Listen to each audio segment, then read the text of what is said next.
和平奖的得主，更是许多人的心灵导师、人生挚友。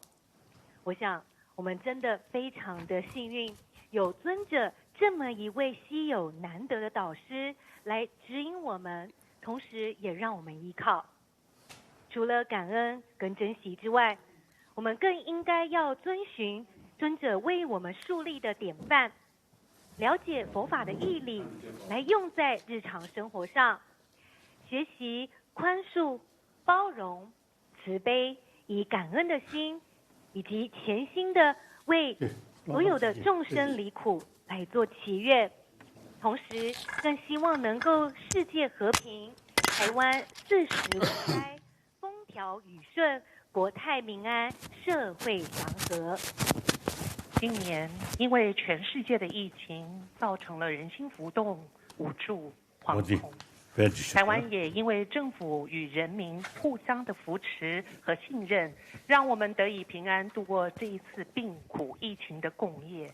今天呢，我们非常有幸能植育大善之事，在全世界陷入天灾人祸、经济危机的同时，大善之事教导我们应如何去面对困境，如何安住身心。我相信大家都已经迫不及待准备好了，想要听听法王的开示。所以现在请各位拿出翻译机，把频道调到确定一下，应该调好，但是可以确定一下 FM103。我们现场也有义工可以帮忙。好，那如果有问题的话，手可以举一下哦。就是如果使用上有任何的问题，可以手举一下，我们将会有义工赶紧帮忙做调整。可以了吗 ？OK， 好，现在呢，我们就请与会的大众，让我们以最虔敬恭敬的心，双手合十，恭请尊贵的法王达赖喇嘛来台湾的祝寿现场，为我们开示修心八纪。我们 Your Holiness, we are ready for your teachings. You Okay. can see us and you can hear us. Okay. Hmm. 我们现场所有的大众们，我们掌声欢迎法王好吗？哦呀。我们跟法王挥挥手，他可以看到我们哦。哦呀。So Your Holiness. Oh. Yeah, we're so happy to be gathering here and to give you our birthday blessings. You're seeing many, many good friends, I'm sure. So Okay. this time because of COVID-19, yeah, we are limited in number.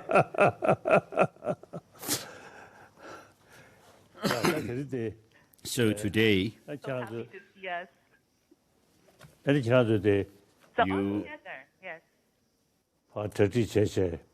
you have organized this event and you have requested me. So since the first time I visited Taiwan, I have felt, I've been feeling Taiwan and Taiwanese very close to my mind. And many of the friends are my good friends. Old-time friends, I think it means. 나한테 가서 그 산에 사도리랑 줘야 돼야 그 처음 몽구지로 뛴 구주잖아요. So to visit different places, of course, I have to depend on many circumstances, different. But in my mind, everyone in Taiwan, young and old, are in my mind all the time. And today, we are meeting online, and I have and I'll be giving teaching on the 8 verses of mind training by Langri Tangpa, Geshe Langri Tangpa. And this text is a short text on the training of mind for the altruistic spirit of enlightenment.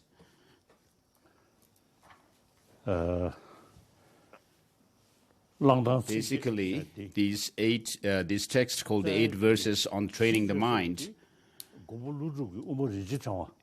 has its source or is based on the Master Nagarjuna's Ratnavali, in which there are towards the end of the text there are 20 verses. Where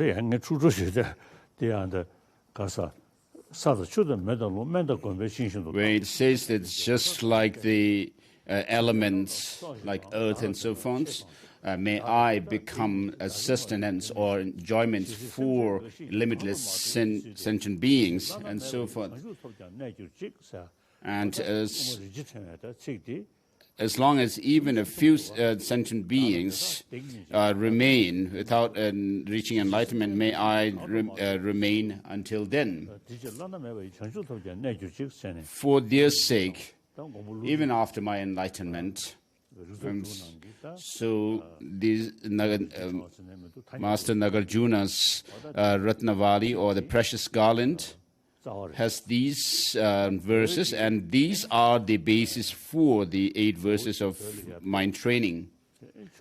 And in Tibet, after Master Atisha Dipankarashijana came to Tibet,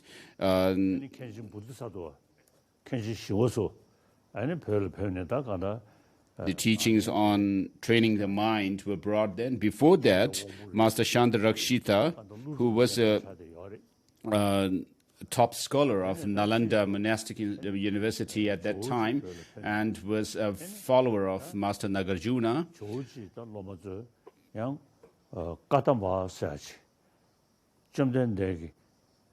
so he came, and then afterwards Master Atisha came to Tibet, and the followers of Master Atisha were known as Kadampas, which means taking even a single letter of the scriptures into the practice and path. And so Master Langri Thangpa, whose real name was Dorje Singhe, was someone who practiced bodhichitta all the time. And so, he, because of his practice of bodhichitta all the time, he was also said to cry all the time because of thinking of the suffering of sentient beings. And he was therefore, because of his crying all the time, he was known as the Langri Thangpa, who had a very stern, a sad face and always crying. And so today I will give you the explanatory transmission of this text, the 8 verses on training the mind. Regarding bodhicitta, for the last 50 years or so, based mainly on Bodhisattvacharya Avatara, I have been reflecting on bodhicitta all the time, but I never remain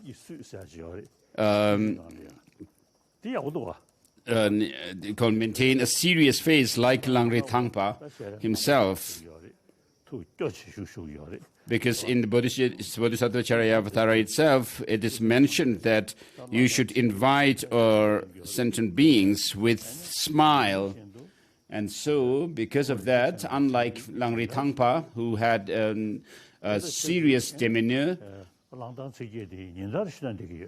I practice bodhicitta all the time and also recite this text on a daily basis, these 8 verses.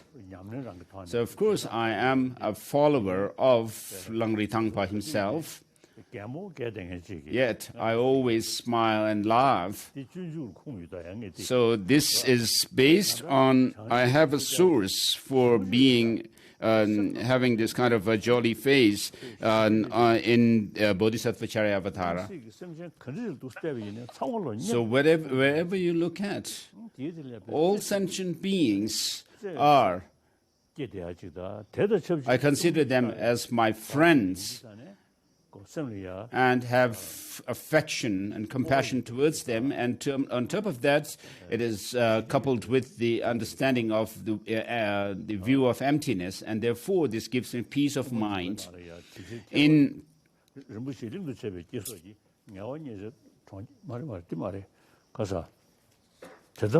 Bodhisattva, in Madhyamaka Avatara by Chandrakirti,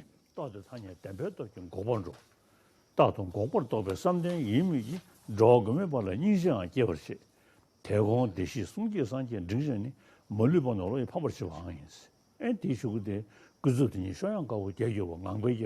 the end of the 6th chapter,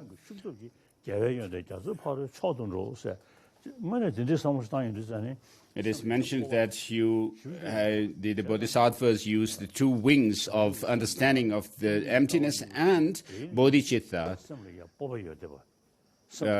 Fly, the swans, the kings of swans of the bodhisattvas, fly to the other shore of the ocean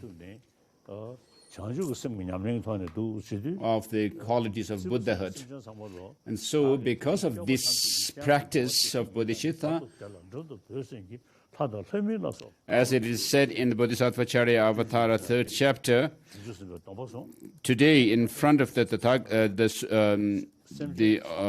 protectors of all beings, I invite all sentient beings to their state of Sugatahood, and in the meantime to the temporary happiness. And therefore, gods, demigods, and others should be joyful. And therefore,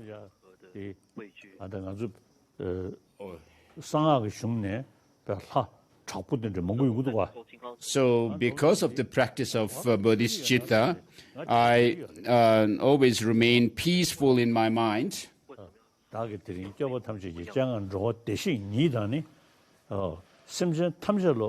So in front of today, in front of all the protectors, I invite all beings to the state of Sugatahood, the Buddhahood, and in the meantime to the temporary happiness.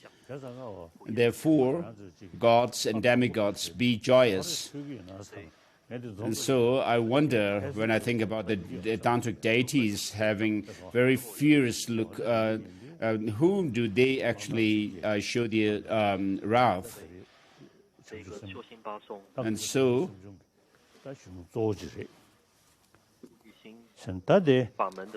this text on the 8 verses is a text for the practice of bodhicitta.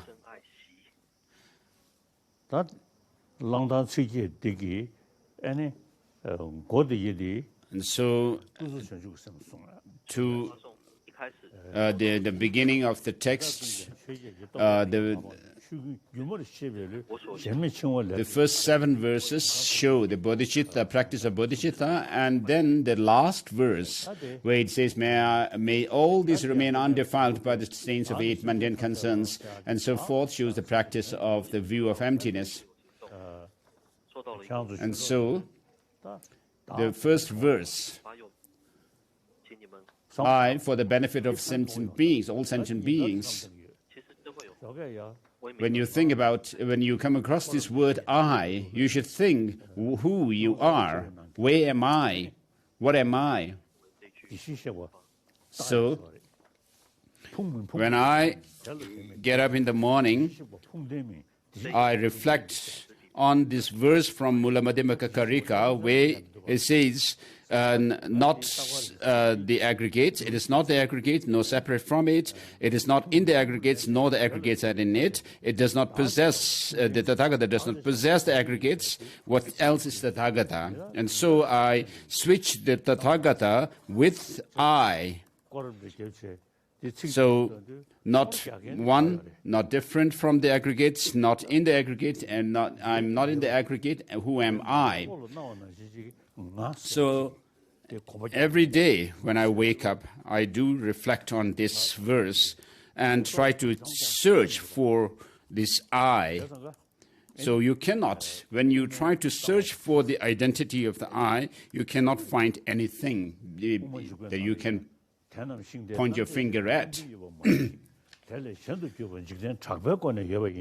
And so, as it is said in the Madhyamaka Avatara, when you try to search for the self in these 7 different ways, in the through the sevenfold reasoning, you cannot find anything that you can pinpoint as being the I or the self.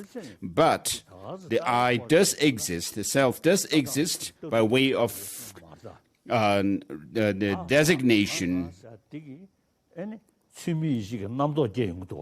So here, why do we do this kind of analysis is because we have we create or develop this inappropriate mentation, thinking of an independent I, and on the basis of that inappropriate attention or thinking, then the destructive emotions such as attachment, anger, and so forth arise.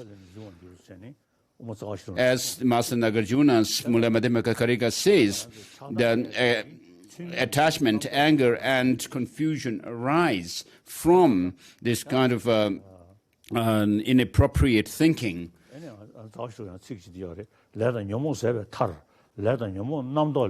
And the inappropriate thinking also arises because of the fundamental ignorance about which holds on to some kind of independent existence in this. And also Master Nagarjuna's same text says that the karma and delusions arise from this kind of conceptions, and they in turn arise from the fabrication, and that is ended by emptiness. So when you think of yourselves as yourself, I am this, I am Chinese, I'm Taiwanese, I'm Tibetan. I mean, of course, when you try to search for that I that you think of as if it is governing or ruling over your body and mind. Where is it? I'm talking to you now. Where is that I that you think of as the listener or to my speech? Of course, it is not the case that the I or the self, yourself, does not exist. But what you have to understand is that when you have a sense of an I, there is this sense of an I which is independent, concrete, independent from the body and the mind. That kind of I or self does not exist. And so, because of this notion of an I which is independently existing, we have an inappropriate mentation. And because of that kind of a solid, independent existence of an I, you have the inappropriate mentation, and that in turn gives rise to attachment, anger. And so the notion of an independent I is the basis for our negative emotions, these mental afflictions. And so if you are able to reduce that clinging to the I, then it will help to reduce your anger, attachment, and so forth, and consequently, it will reduce the problems that we create in the world.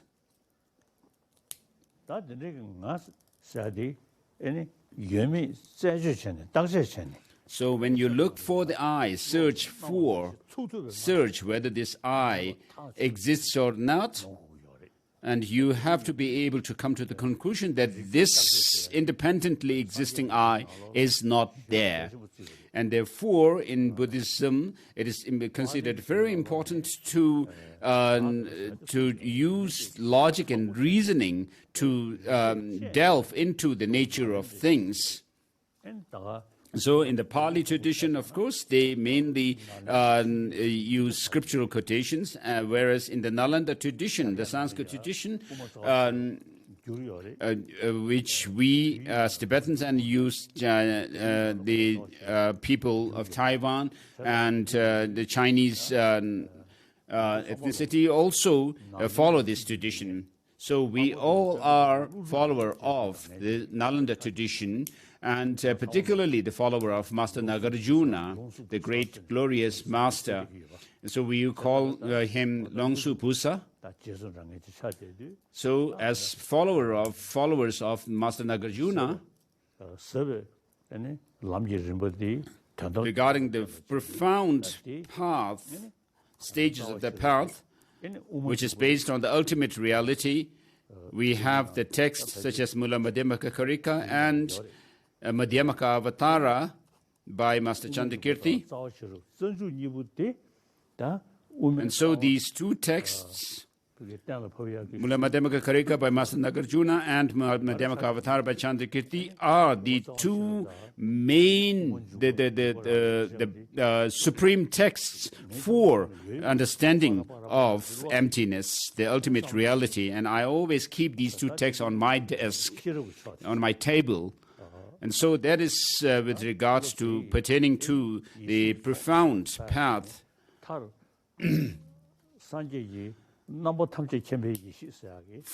which is for attaining the wisdom dharmakaya at the Buddha stage, when you reach the Buddha stage of Buddhahood. And then, and so with regard to the view of emptiness, through this understanding of emptiness, you'll be able to understand that the delusions that are within us can be ended. As it is said in the Mahayana Uttara Tantra, that all of us have the Buddha nature.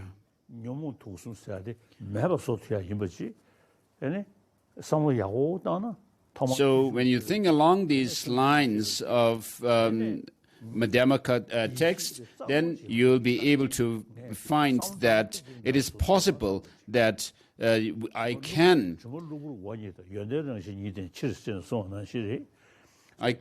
overcome and the mental afflictions completely. As it is said, these are adventitious.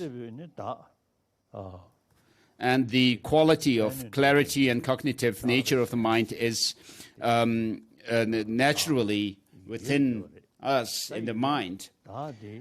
Though the self does exist,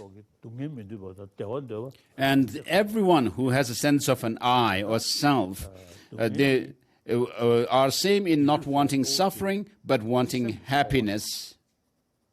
And suffering and happiness have to do with mental states. And so it is mainly, it has mainly to do with these happiness and suffering, have mainly to do with our mind. And with regard to happiness, the mental happiness is the most significant. And so the followers of Master Nagarjuna and Nalanda tradition must know that it's most important to transform our mind.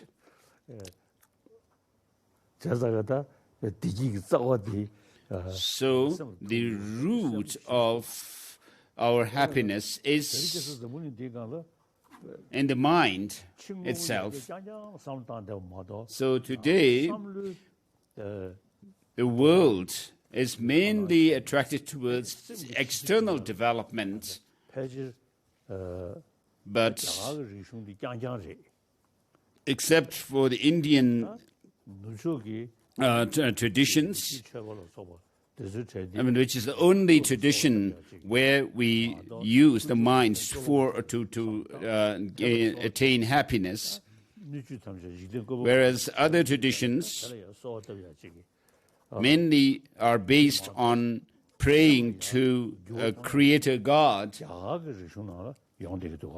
And so by transforming our mind And seeking happiness through the transformation of our mind exists only in the Indian tradition, where there is a teaching of non-violence, not harming, which is based on karuna or compassion, great compassion or compassion. And so for these have existed in India for the last at least 3,000 years. And Buddha, Shakyamuni Buddha, the historical Buddha, also practiced these Indian traditions. And after attaining enlightenment, from his own experience, he taught the view of selflessness. And he mainly emphasized reason and logic and not just scriptural citations. As he said, monks and learned ones, just as gold is tested by burning, cutting and rubbing, likewise you should examine carefully or thoroughly examine my teaching and my words, and then accept it, not because you have devotion to me. And so the Buddha himself has stated or told us that we should check his teaching, and then through our examination, when we find some teaching true and then also beneficial to our mind, when we practice them, then you should practice it. In Tibetan, we have 100 volumes of the translated words of the Buddha and over 200 volumes of the translated exegesis of the Indian commentaries. And so all these emphasize using logic and reason to make transformation within our mind.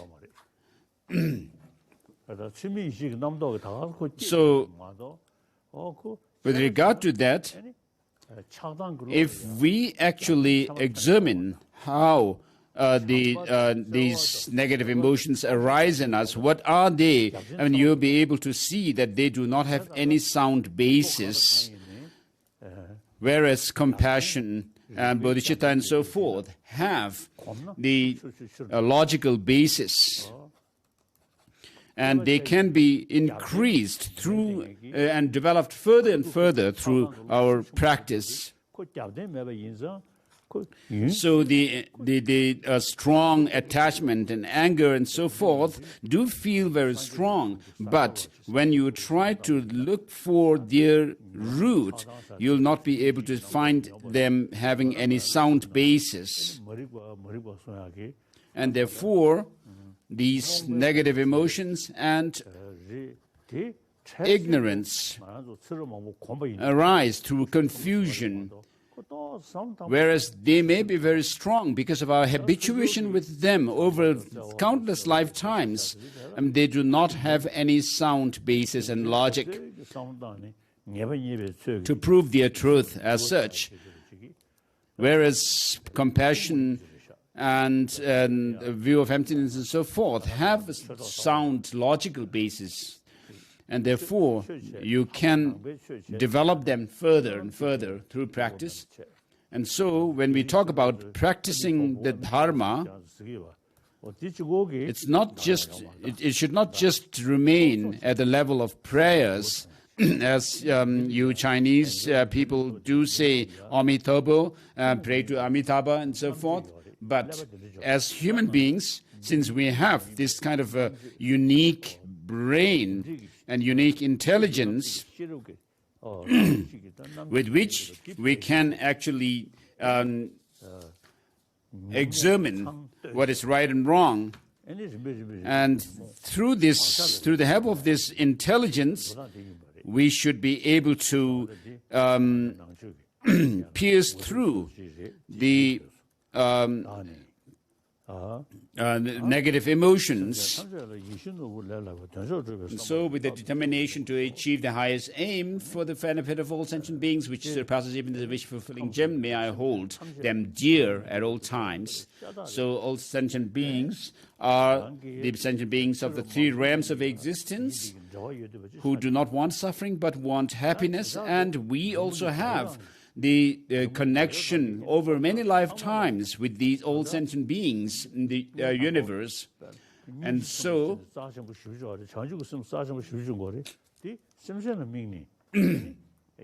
we do consider compassion and bodhichitta very precious, but how do they arise in us? They arise in relation to sentient beings who are suffering. So, with the sentient beings as our focus, since there are these sentient beings who are suffering, therefore compassion can arise in us and also can be developed infinitely. So, the highest aim, to achieve the highest aim, with the determination to achieve the highest aim means, highest aim is the attainment of the 4 Buddha bodies.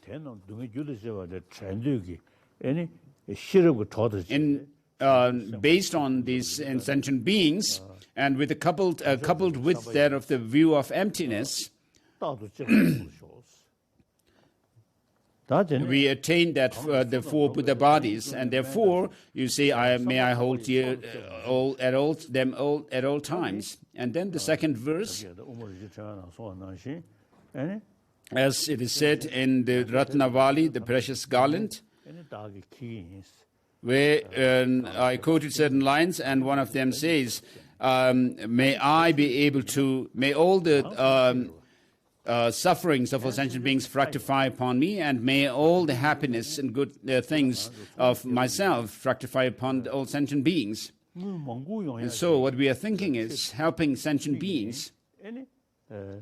And so in order, even when we do business, for example, we use some money, and in order to, by using that capital money, we think of making profit.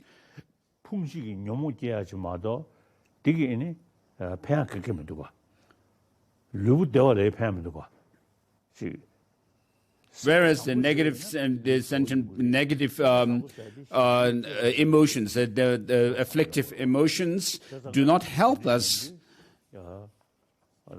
It only helps to increase that of the selfish attitude. This extreme self-centered attitude only helps us grow these negative emotions within ourselves. Whereas, and because of that, we are always bound by more problems. Whereas when we think about sentient beings, other sentient beings, and even your suffering becomes small. Whenever I interact with someone, may I view myself as the lowest amongst all, and from the very depths of my heart respectfully hold others as superior. In all my deeds may I probe into my mind, and as soon as mental and emotional afflictions arise, as they endanger myself and others, may I strongly confront them and avert them. So this is about overcoming our pride or arrogance, because that gives rise to more problems. Whereas if you hold yourself lowly, it helps. You respect others. And then verse number 4. So because we are so habituated with our negative, destructive emotions, even a small catalyst can give rise to a big destructive emotion within us. And so what you should understand is that these destructive emotions always ruin us. And in our day-to-day life, even in dreams, we should be able to check within ourselves whether these destructive emotions arise in us or not.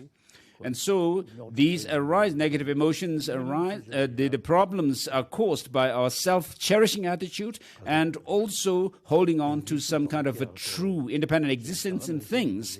And because of that,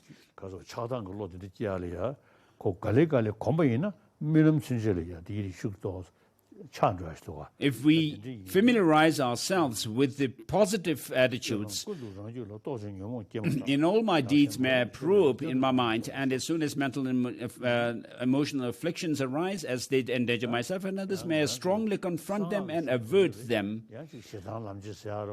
And so, if you familiarize yourself with these, your mind, you'll be able to reduce these negative emotions. Of course, in Tantra, there is the practice of taking the attachment into path, and also anger into path, and so forth. But for that, you have to understand the general structure of the teaching of the Buddha, the common teachings. And so, in the tantric, through the tantric practice, we should be able to use our essential drops and use the wind and channels within ourselves. So you should be able to transform them. And so, through this knowledge and experience, then you'll be able to see the significance of the tantric practices, where it is said that you use the attachment, anger, and enjoyments into the path, transforming them into the path. Otherwise, without understanding how you can do that. I mean, you may misuse the Tantra. So, in tantric texts and rituals, in one of Sakya Master's writings, in his prayer to Mahakala shell,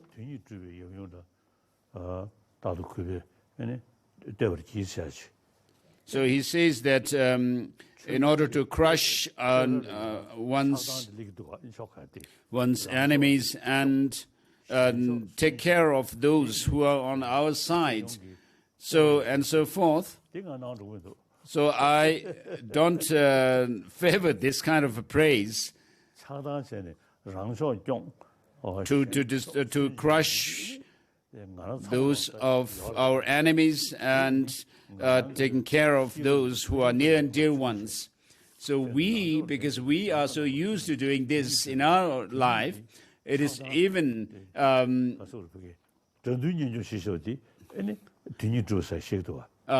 extended to the Dharma protectors.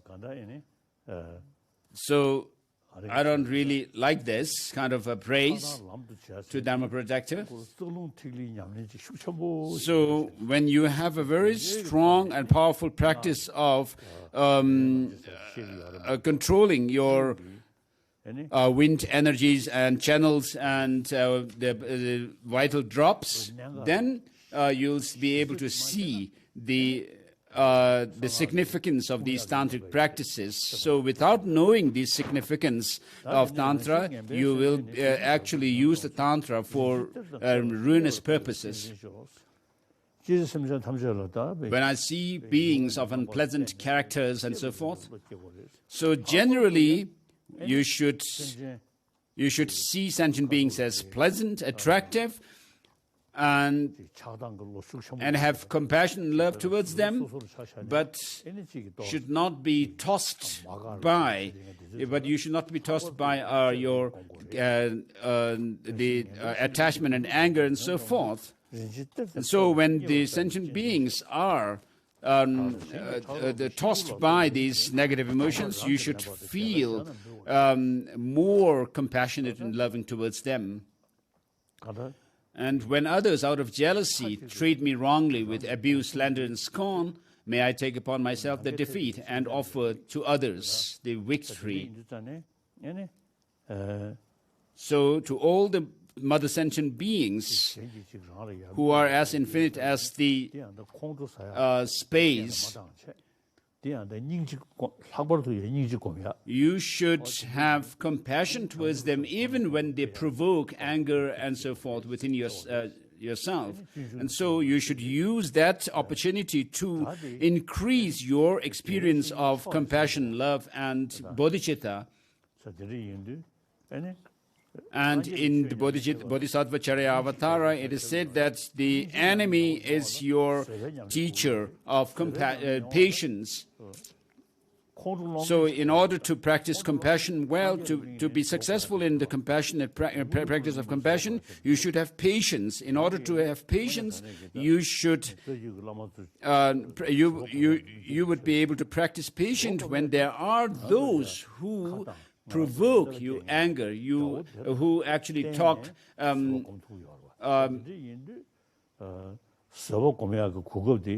behind us. And therefore, practice comes because there are those who we consider as enemies, who always think of doing something bad to us, talking behind us, and so forth, backbiting and so forth. And particularly when someone whom I have helped or in whom I have placed great hope mistreats me in extremely hurtful ways, may I regard him still as my precious teacher.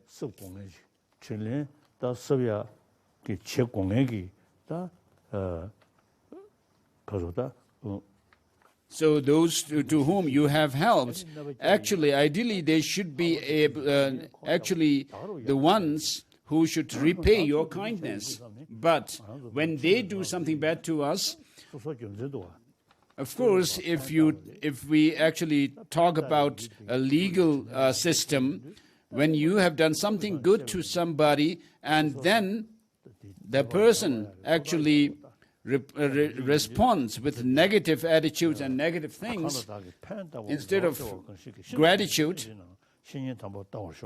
I mean, you have some reason to prosecute them as or something like that, and whereas here you are saying that you regard him still as a precious teacher, and so whatever virtues you have collected, you should dedicate them for the benefit of all sentient beings, and particularly those who are close to us, the humans.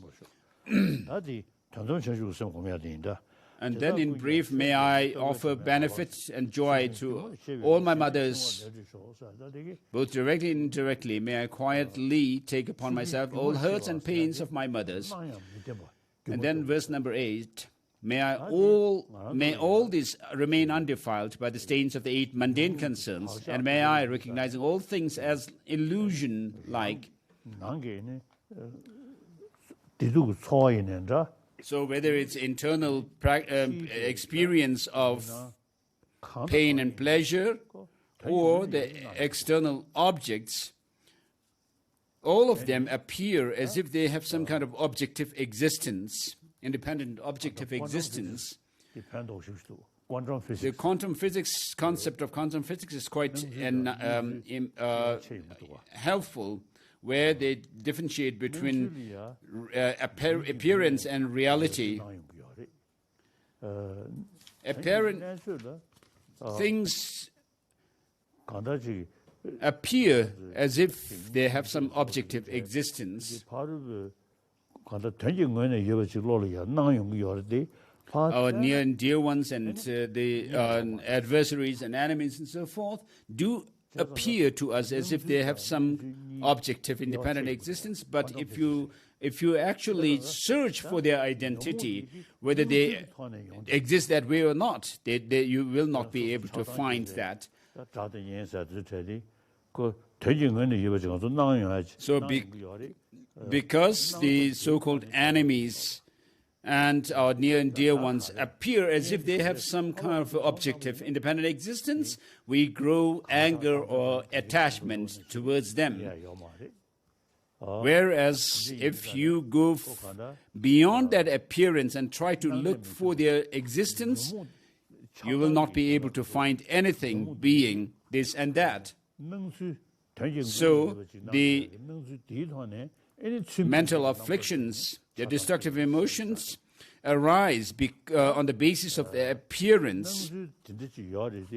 It is very clear, though there is such an appearance of beings and things and so forth as if they have some objective existence, yet if you try to analyze them, for example, the beings into their body and the mind, and then further into their parts and so forth,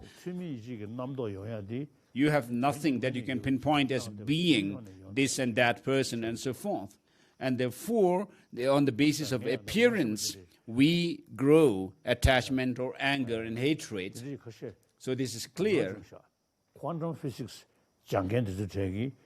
Some friends of mine have come to notice that some quantum physicists have said that when you understand quantum physics and when you feel convinced about what quantum physics says, that there is no objective existence, it helps to reduce your destructive emotions.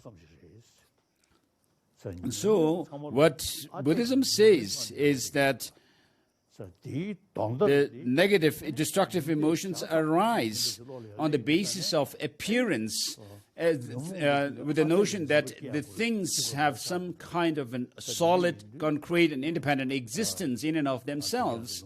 And because of that, the negative emotions arise. Whereas in the Madhyamaka texts, particularly like Mula Madhyamaka Karika, as I quoted the lines, nothing exists objectively. So when you are able to feel convinced that things do not exist the way they appear to me, and that helps to reduce that clinging to some kind of a solidity and independent existence in things.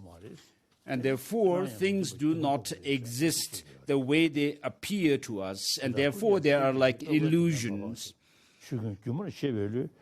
And may I, recognizing all things as illusion, devoid of clinging, be released from bondage. And so the bondage is this, the clinging and the grasping at some kind of a concrete, solid existence, independent existence in things. And therefore, and devoid of that clinging, may I be released from the bondage. So for the bodhicitta, the conventional bodhicitta practice of it, Master Shantideva's Bodhisattva Charya Avatara is the best text. And for the ultimate bodhicitta, which is the middle way view, Master Nagarjuna's Mula Madhyamaka Karika, the fundamental treatise of the middle way, and Master Chandrakirti's Madhyamaka Avatara, entering the middle way, and its auto-commentary are really great texts. And when you read these texts and reflect on their meaning, you even wonder, how do these appearance, on the basis of appearance, this kind of a clinging to some kind of an independent objective existence happen to me? And so, pay more attention to Bodhisattva Charya Avatara by Shantideva and read it more. It's really marvelous text for practice of bodhicitta, particularly equaling and exchanging self and others. And in the 8th chapter, it teaches. And then the 6th chapter on patience. So you should study these two texts more often. So it'll help you. When I was in Tibet, I had felt that bodhicitta, of course, is great, but it's very difficult to practice.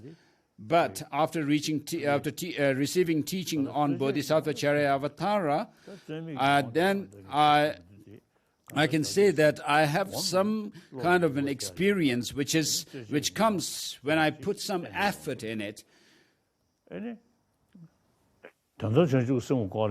And so this happens to me. I cannot say I have this effortless experience of bodhicitta yet, And then for the ultimate bodhichitta, the view of emptiness, Master Chandrakirti's Madhyamaka Avatara and Mule Madhyamaka Karika.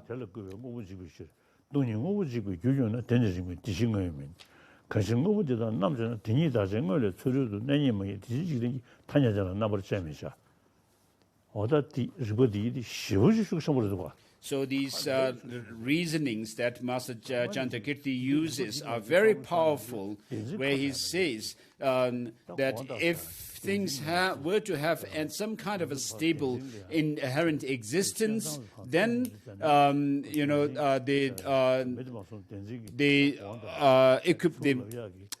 Arya beings, wisdom, which is the equipoise on that of the ultimate nature of things, would be destroyer of entities and so forth. And so these are very powerful reasons you should think, reflect on. So tomorrow is my birthday. I have said that the best gift you can give to me on my birthday would be if you could recite Om Mani Padme Hum mantra, the 6-syllable mantra of Avalokiteshvara. So while you may recite this mantra from your mouth, but if your mind is distracted somewhere else, it would be like, just repeating money, money, money, the English word, money, money, money. So in this mantra, Om is the beginning of the mantra. It's made up of 3 letters, A, U, and Ma, which represents our body, speech, and mind. And on the basis of these 3, body, speech, and mind, there is a self or an I.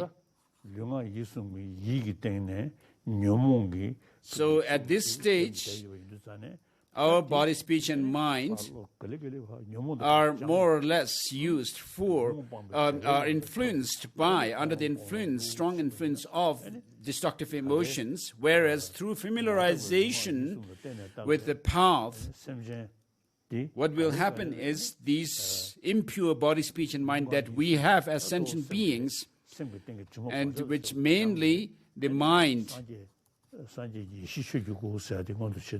so that they will be purified and you reach that of the mind of a Buddha, and you become a Buddha, Arya being. So on the basis of the pure body, speech, and mind, there is the Buddha, which is designated. And on the basis of impure body, speech, and mind, we have sentient beings. And so how do you transform these impure body, speech, and mind into pure body, speech, and mind at the resultant stage of Buddhahood? And so how does that process happen is mentioned through the mani, and which represents that of the bodhichitta. And Padma is lotus, which is wisdom, symbolizes the wisdom. And Hung means combining these 2, bodhichitta and the view of emptiness. So Hung represents or symbolizes this union of the bodhichitta and wisdom of emptiness. And so on my birthday tomorrow, 1,000, saying 1,000 times this mantra 1,000 times is easy, isn't it? And so you should recite 1,000 at least, 1,000 times each. So if each person could recite 1,000, 10 persons would make it 10,000, and then that would also multiply with more number of beings, 100,000 and million and so forth. And so, if you could recite this mantra, I mean, of course, you would be able to create some virtues within yourself. And so, you would be practicing bodhichitta, and as a practitioner of bodhichitta, you who practice the bodhichitta and the view of emptiness, and teach others as well. So through the merit that you gain through the recitation of the 6-syllable mantra, if you could dedicate it for my long life, of course, it would be helpful for me to remain, if you could dedicate it for me to live 110 years, till 110 years, and it would be good for everyone. So as the political scenario changes, I may be able to visit Taiwan. I hope for that, but it's difficult to say this at this point of time. But whether I physically am able to come there or not, my mind, spirit, in my spirit, I am with you. So please stay healthy.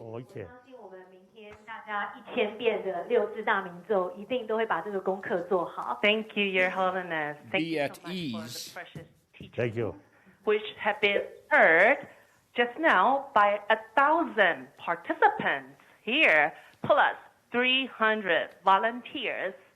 Well, due to COVID-19, so we cannot fill the hall, and then we are all wearing masks, except for the 2 MCs, yeah?